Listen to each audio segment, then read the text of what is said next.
And you have no style or sense of fashion. Well, I think that depends on what you're... No, that wasn't a question.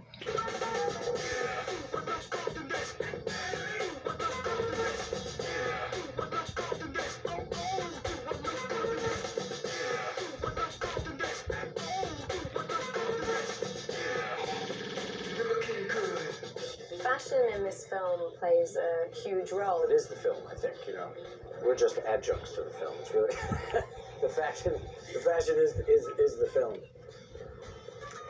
How can I answer the question, why is fashion so important in this film? Honestly.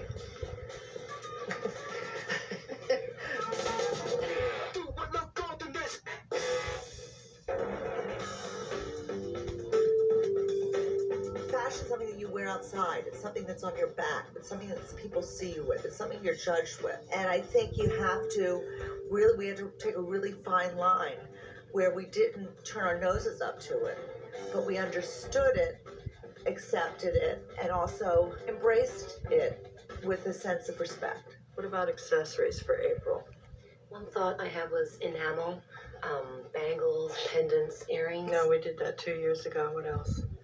Well, they're showing a lot of florals right now, so I was thinking I could Florals? For spring. Groundbreaking. Well, it was very important for us in the beginning of the film that Andy not be an unattractive girl at all. We wanted her to be, kind of the girl next door. She doesn't fit the mold of the way people who work at Runway normally look or present themselves. And that's a very important component piece of working on this particular ship.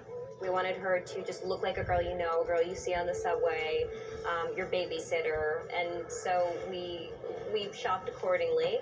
Over time, though, Andy, of course, transforms herself into more of the kind of woman that works at Runway, and she boops up her appearance. On day one, she has no idea what fashion is and isn't interested at all, and by 30 minutes in, she's transformed the way she looks, and she's transformed her view of the value of this job and the people who do it. And then when she decides to change herself for Runway, we decided that her clothes should reflect that, and she's almost like a textbook stylish girl. She doesn't take a whole lot of risks, although some people disagree with me. I wear some pretty risky boots, but...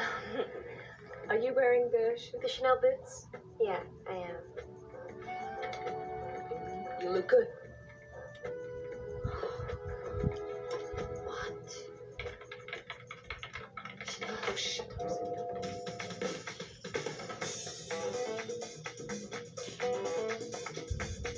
My character in this, as you can see from my Star Trek type deal that's going on today, is like, Emily is so on the edge of fashion, she's practically falling off. Key element in everyone's wardrobe are the shoes.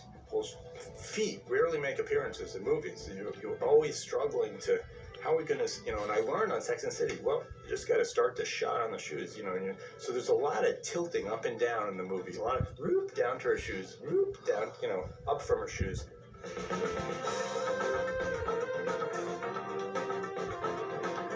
New York is a fashion center. There's no way you could do a movie about publishing and fashion without having shot it in New York. It's a character in this movie.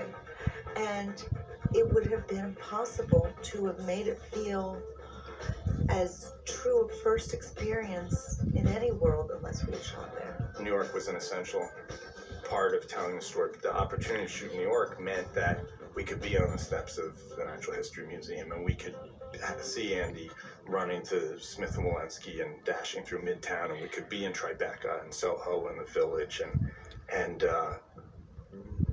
really capture the full experience of what makes New York so thrilling for both the people at the top of the food chain and the people at the bottom of the food chain. New York is a great city. There's so many different kinds of people here. The population, the mix of this population, the cultures. And the fact that we're all kind of like compacted together, and we're in the streets all the time. So we have that human experience. So I think anyone living in New York in that sense will be able to draw from that, whether they're in fashion or whatever they're in. It's just that special thing. We went all over New York, and I think that it was important that we showed the whole city. I think we made a big effort to do that. From the glamorous parts of the city to the up-and-coming parts of the city to the not the glamorous parts of the city. From the inside out, you know, from coming in and out of subways to coming in and out of town cars to aerial views. You really felt that you saw it all. I think that it is pretty evident when you see movies that are shot in Montreal for New York. You just can't, you know, it's not the same. It just isn't the same. It was really important that it was kind of a love letter to New York. To give that kind of send up to New York was something that we all really felt was really important. If I had my way, I wouldn't shoot any place other than New York. I have no interest really in shooting any place else. I love it.